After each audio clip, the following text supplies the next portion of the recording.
په تېره ویډیو کې مې دا درښودل چې څرنګه کولی شو په فایور کې خپل اکاونټ پرانیزو.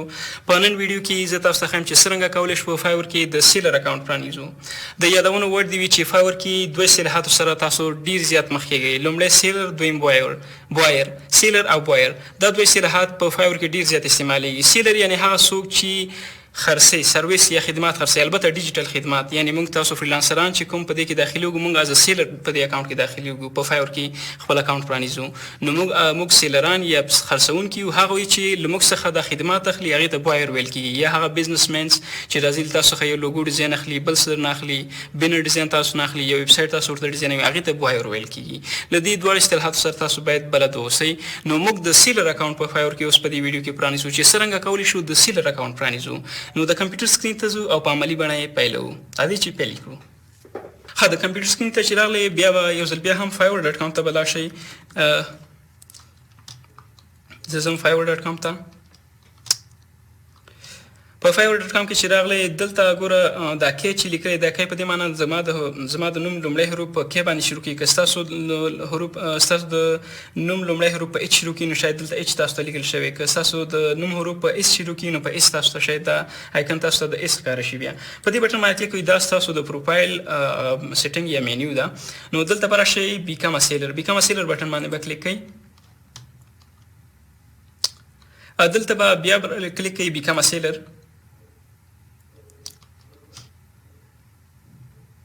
دلته به کانټینیو بټن باندې کلیک کوئ او بیا به په کانټینیو بټن باندې کلیک کوئ، بیا په کانټینیو بټن باندې کلیک کوئ. په دې ځای کې له تاسو څخه معلومات غواړي. ګوره فول نیم، لومړی راځو دلته به خپل نوم ولیکئ چې ستاسو نوم څه شی دی. زه لیکم نوم او همدارنګه په دویمه خانه کې به ولیکئ لاست نیم به ولیکئ او په لاندې کې چې دی البته د یادونو وړ دی وي کوم ځایونو کې چې سټار یا د سټار په ریډ کلر کې لیکل شوی دی، د سټار چې ورکړی دا یې په دې معنی چې دا ریکوایرډ دی، یعنی دا باید تاسو حتما ورکړئ. نو سره راځم اوس ما سره پکچر دی، فکر وکړه دا پکچر زه اپلوډوم. پروفایل پکچر کوشش کوئ د پروفایل پکچر داسې پکچر اپلوډ کړئ تر څو ستاسو څیره پکې داسې پروفیشنل او مسلکي معلومه شي او داسې څیره چې یو پروفیشنل پکچر وي. نو البته تاسو په دې نور ښه پوهېږئ چې پروفیشنل پکچر څه ته ویل کېږي، چې البته په څیره مو پکې روښانه معلومه شي. مقصد مې دا دی چې ښه ګوره ما ته میسج راغی دلته، زه انشاءالله په وروسته بېرته ډسکس کوم چې ما ته دا میسج ولې راغی. ډسکرپشن ته راځو. د خپل ځان په اړه به لږ معلومات ورکوئ چې تاسو څومره کاري تجربه لرئ، نوم مو څه شی دی، کوم سرویس په فایور کې خدمات وړاندې کولی شي.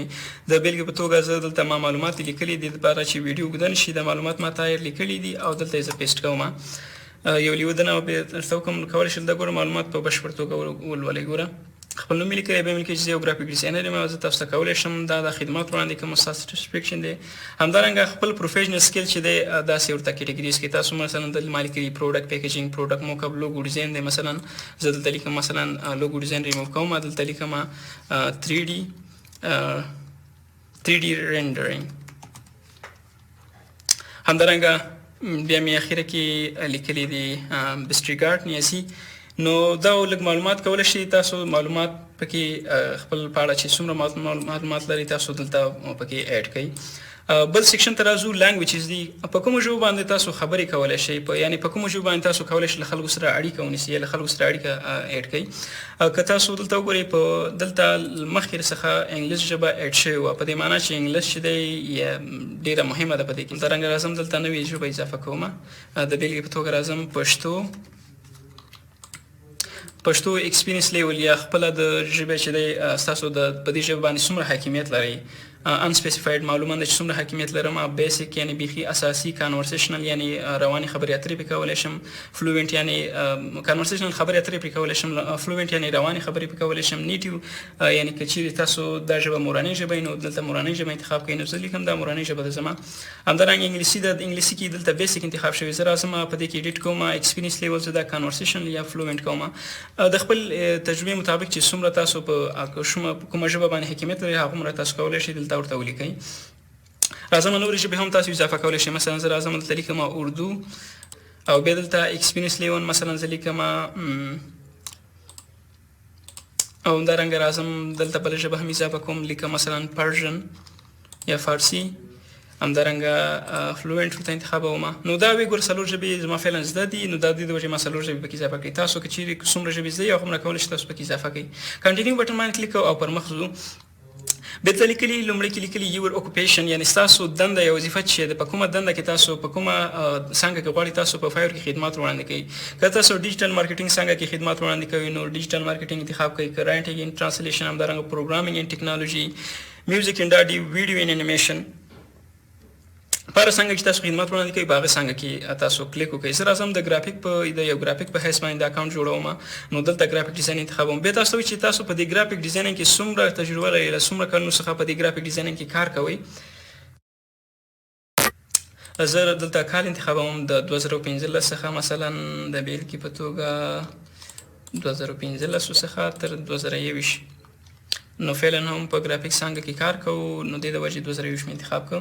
او بیا دلته لیکلي ګوره choose 2 to 5 of your best skills in your graphic design.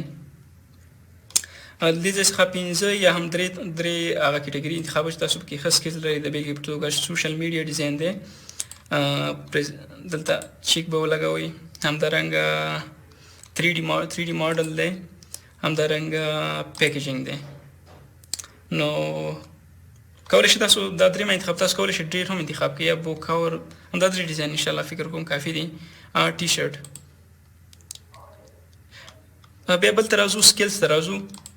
په سکلز څانګه کې تاسو څخه دلته هغه کوي چې په کومو څانګو کې سکلز لرئ. د مثلا د بیلګې په توګه لیکم بکه ایډوبي فوټوشاپ، ایکسپیرینس لیول مو څنګه دی. دلته فوټوشاپ بیګینر یاستئ، انټرمیډیټ یاستئ یا ایکسپرټ یاستئ. زه دلته لیکم ایکسپرټ. همدارنګه لیکم ایډوبي ایلسټریټر، دې کې انټرمیډیټ انتخابوم. همدارنګه کولی شئ تاسو نور هم دلته ولیکئ، مثلا ګرافیک ډیزاین،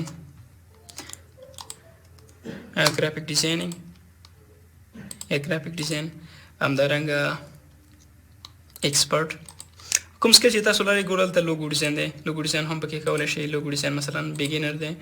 همدارنګه نور هم کولی شئ ایډوبي ایلسټریټر، فلایر ډیزاین، فوټو ایډیټینګ مثلا انټرمیډیا. همدارنګه کولی شئ کوم سکل چې تاسو لرئ هغه دلته ایډ کولی شئ. پکې هره څانګه کې چې تاسو سکل لرئ دلته ایډ کولی شئ.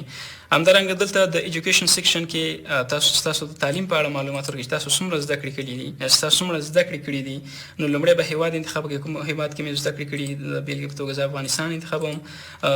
کالج یونیورسټي نیم، په کوم کالج یا په کوم یونیورسټي کې په کومه پوهنتون کې مو زده کړې کړي. دلته راځم لیکم سلام یونیورسټي، سلام یونیورسټي. بل ته راځو، ټایټل ته راځو، په کومه څانګه کې یعنې په کومه څانګه کې تاسو زده کړې کړي دي. BCS بیچلر آف کمپیوټر ساینس. زه به دلته ولیکم کمپیوټر ساینس.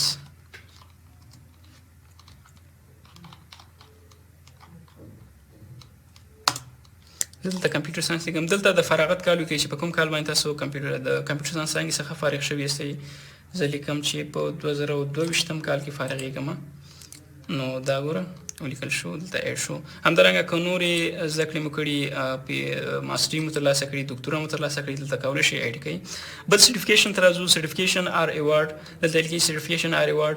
په کومه څانګه کې مو که چېرته کوم شارټ کورسونه مو اخیستي، له کوم انسټیټیوټ سره، له کوم پوهنتون کې، هم په کوم ځای انسټیټیوټ کې چې تاسو د کمپیوټر په څانګه کې یا د انګلیش په څانګه کې یا هم داسې نوري، یا مو له کوم کمپنۍ یا له کوم شرکت څخه ایوارډ ترلاسه کړي، تاسو کولی شئ دلته ایډ کړئ. زه ورته لیکم awarded in digital marketing from Google Garage. د بکناج کومه. همدارنګه په کوم کال مو ترلاسه کړی، په 2020 کال کې. نو دا ګوره دلته ایډ شو. پرسونل ویب سایټ، که چیرې تاسو یو پرسونل ویب سایټ یا همدارنګه خپله ویب پاڼه لرئ، کولی شئ دلته لینک کافي کړئ، هم دلته پیسټ کړئ. خو فعلا زه بیا مثلا لیکم www.easygraphics.blogspot.com. دا زما د ګرافیک یوې پاڼه، تاسو کولی شئ چې هره یوې پاڼه ولرئ، تاسو کولی شئ ایډ کړئ. بل راځو دلته یور سوشل پریزنس. نو دلته راځو. دلته له دې ځای څخه تاسو پوښتنه کوي چې تاسو باید یو نه په دې کې یو اکاونټ باید حد اقل یو ریکوایر دی، خو تاسو کولی شئ ډېر هم باید کنیکټ کړئ. زه راځم ګوګل ورسره کنیکټ کوم، سوشل میډیا یو اکاونټ ورسره کنیکټ کوي، نو ګوګل ورسره کنیکټ کوم، همدا ګوره کنیکټ شو ورسره. همدارنګه تاسو کولی شئ ټریبل او ویمو په نوم باندې کوم چې ویبپاڼې دي د هغه اکاونټونه هم ورسره کنیکټ کولی شئ. خو همدا یو کافي دی چې تاسو کولی شئ، ځکه زما فیسبوک اکاونټ، ټویټر او نور اکاونټونه چې له بل اکاونټ سره لینک دي، زه نشم کولی دوباره دلته ایډ کړم. تاسو کولی شئ دا ټول ورسره کنیکټ کړئ. کنټینیو بټن به تر راځم. ګوره دلته ایمیل دی یو سیکشن کې، او دویم سیکشن کې موږ سره فون نمبر دی. ایمیل مو ویریفای کړی دی ورسره، دلته ګوره ویریفایډ لیکلی، اما فون نمبر مو ورسره نه دی ویریفای کړی. دلته راځو خپل فون نمبر ورته داخلو، اډ فون نمبر باندې کلیک کوو. دلته یونایټډ سټیټ سلیکټ دی، زه به دلته دا چې دی افغانستان سلیکټ کوم. نو دا به اتوماتیک ډول باندې چې دی د افغانستان کوډ راواخلي. بیا به زه راشم خپل نمبر به ور داخل کړم. زه وګورم د ویریفیکیشن لپاره تاسو سره دوه اپشن دي. تاسو کولی شئ اس ام اس هم ولېږئ خپل نمبر ته، همدارنګه کال هم کولی شئ. نو زه اس ام اس کوم، ستاسو نمبر ته به اس ام اس درشي، کوډ درشي، هغه کوډ باید تاسو دلته داخل کړئ. 4 حروفه کوډ دی، هغه تاسو دلته داخل کړئ. زه دا کوډ داخلوم او سبمیټ بټن باندې کلیک کوم. ویریفیکیشن کمپلیټ. اډ سکیورټي کوېسچن. دا سکیورټي کوېسچن شاید تاسو په ډیرو ویبپاڼو کې بیا تاسو ورسره بلد شئ. دا تاسو ښه د دې د وجې غواړي چې آینده کې که ستاسو اکاونټ ته څوک داخلیږي، نو بیا هلته ستاسو څخه له د دې سکیورټي کوېسچن پوښتنه کوي. دا سکیورټي کوېسچن باید تاسو ته یاد اوسي، او له دې ځای کې یو نه یو باید تاسو انتخاب کړئ. مثلا د بېلګې په توګه تاسو نه پوښتنه کوي what was your childhood name، یا مثلا لیکي what was the name of your first pet، همدارنګه what was the name of your elementary school. نو زه به دا انتخاب کوم.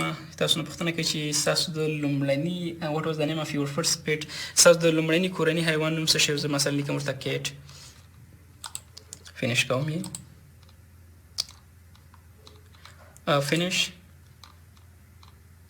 فینش بټن باندې کلیک کوم. نو زموږ سره د سیلر پروفایل به موږ تاسو سره فعال شي.